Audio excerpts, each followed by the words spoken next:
Reflecting on crisis leadership and what that meant for me, reflecting on the season and the lessons learned. Throughout my life, I've evolved like everybody else, but I still think at the core of leadership there are 6 core characteristics or traits that I think are really important. And Bob mentioned a number of them just a bit earlier.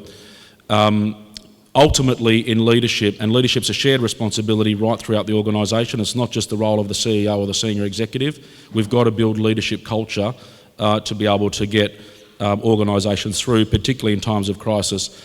And I would go as far to say, in times of crisis, leadership culture is exposed. And leadership culture, or the leaders of the organisation, are put under an extraordinary amount of scrutiny. So the smallest of cracks in the underlying situation becomes a really big canyon or crevice in times of crisis. So things are amplified or magnified depending on the circumstances.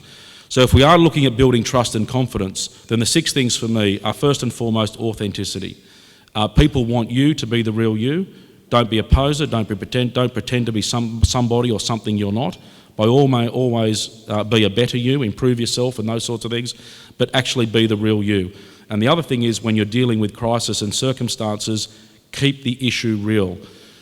The old phrase in Australia, you've been served up a dog poop sandwich. Don't try to tell people it's fairy bread, because they'll tell the difference. Keep it real, keep the risk real, keep the exposure real, keep the vulnerability real. So authenticity is fundamental. I think the second thing is really centres around humility and empathy, and what I mean by that is, as leaders, it's really not about us. It's actually about everybody else. Take our role very seriously, take our function very seriously, don't take ourselves too seriously, but make sure we've got a genuine interest and concern for our teams, for our supervisors, for our political masters in my case, for our subordinates, and most importantly for our customers, or indeed the community. Making sure you understand it's always about everybody else is really, really important. Mutual respect is the third one, and there's a great phrase that I grew up with. My sisters and I were drilled into us as kids. Manners cost you nothing, but the lack of them can cost you everything. And I think as you go into adult life, it really comes down for me as mutual respect. You can prosecute and argue convincingly and robustly if you do so with civility, if you do so with courtesy, and things like excuse me, pleases and thank yous really matter.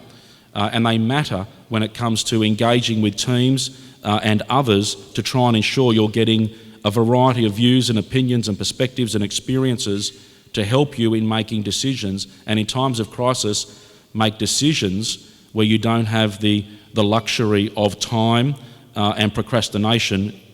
You've got to make those decisions, and you need the very best of different perspectives and diverse views and opinions. Making decisions and taking action is critical, and particularly in times of crisis. Doing nothing is not an option, but knowing that doing something is inherently risky is part of the job. Over and over again, we were doing strategies and making decisions that resulted in the dislocation of people's lives, in the introduction of fire, in all sorts of things that were putting people in harm's way and compromising the way they work. The research will show you that one of the most demotivating issues in the workplace, one of the biggest demotivators, is indecision of management and inaction of management on poor performance and poor behaviour in the workplace. People are actually happier with decisions they don't like if those decisions are explained and understood. But what people can't stand is the poor performance and the poor attitude and the poor behaviour in the workplace that isn't addressed by leadership, isn't addressed by management. And the flat tyre is the analogy I like to use. I'm a mechanic by trade, so pardon the analogy. But sometimes with poor behaviour, poor performance, or a poor strategy idea, you might need to change and might need to adjust. Sometimes to fix the flat tyre, you just need to put the pressure gauge on, pull the lever and reinflate the tyre, and away it goes. Sometimes though, with the individual or the issue, you might need to be a little bit more intrusive. You might need to get in there, do a puncture repair, and then reinflate the tyre. Sometimes, however, you've got to realise that even a puncture repair ain't going to fix this tyre. It's stuffed, and it's about time you got rid of the old tyre and you put a new one in its place, reinflated it, and away you go.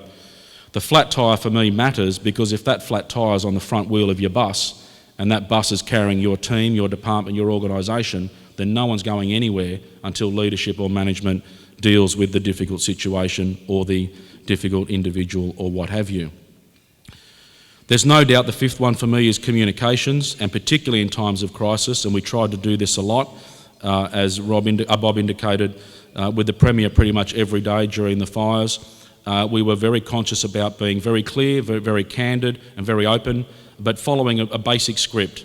Latest update, what we know, what we don't know, what we're doing and what we're not doing, and why we are doing and not doing certain things, but then most importantly, what we wanted others to do and why we wanted them to do it, and it was principally around the interest of their own life safety and the protection of their assets, their businesses, their homes, their property. And the final thing I would say, which is fundamental in leadership and particularly important in crisis, and it's not used enough, is the word care. C-A-R-E. Leaders actually need to care. They need to care about what they're doing, they need to care about why they're doing it, they need to care about their teams, their business, their organisation, their personnel, but also their customers and the community. And I genuinely believe if people care, it will come through in the authenticity. It'll come through in the decisions and the actions that are being taken. It'll be demonstrated through a level of humility and empathy and vulnerability, and it should be available and identified through the communications and the way in which we are interacting with one another. So for me, leadership really matters in times of crisis, and particularly in uncertain times, and that's what we're seeing now on the back of all these disasters and continuing through COVID. I think leadership through uncertain times really matters, and delivering on that over and over again as we continue to passage through the implications of COVID is really, really important.